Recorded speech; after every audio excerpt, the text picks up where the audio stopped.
tolling system. The Chinese are not in favor of a tolling system.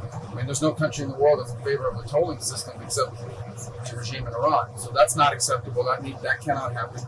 The straits need to be open, unimpeded, without tolls. And obviously that needs to happen immediately as soon as anything's agreed to. Can I ask about Nicole Lavrov?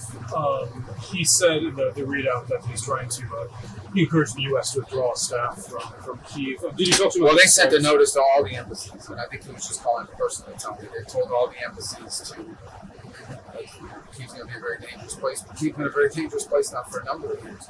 But the danger in all of these wars as they continue and they go on is that they always have the threat of escalation, of spreading into something new. So I spoke to him yesterday about that and a couple other topics, and obviously Putin had asked him to call me to relay the message directly to the president, which I did, but obviously we had already seen the notice sent out to all the diplomatic facilities. And I said, right now there is no active, scheduled negotiations ongoing with Ukraine, but the U.S. is always prepared to play a constructive and helpful role if that opportunity presents itself. What about these big Russian strikes in Kyiv? Some of the biggest, yeah. Well, this is what happens with these wars. I mean, they just continue to escalate. There's a big strike coming one way, there's a bigger strike coming back, and that's how these things unravel and keep going. And it's why the war needs to come to an end. And look, every time you see these big strikes from one side or the other, it's a reminder of why this is a terrible war that's now gone on longer than the Second World War, and it needs to come to an end.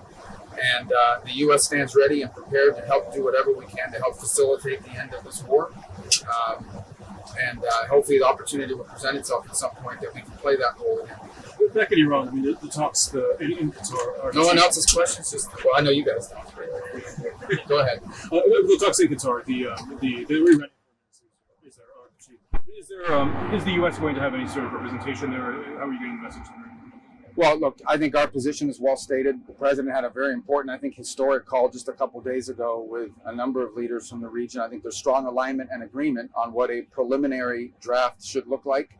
I think that, like anything with something like this, it's going to take a couple days to settle on, even down to the disagreements over a word, sentence. So we'll have to work through that. If there's going to be a deal, we're going to have to work through that.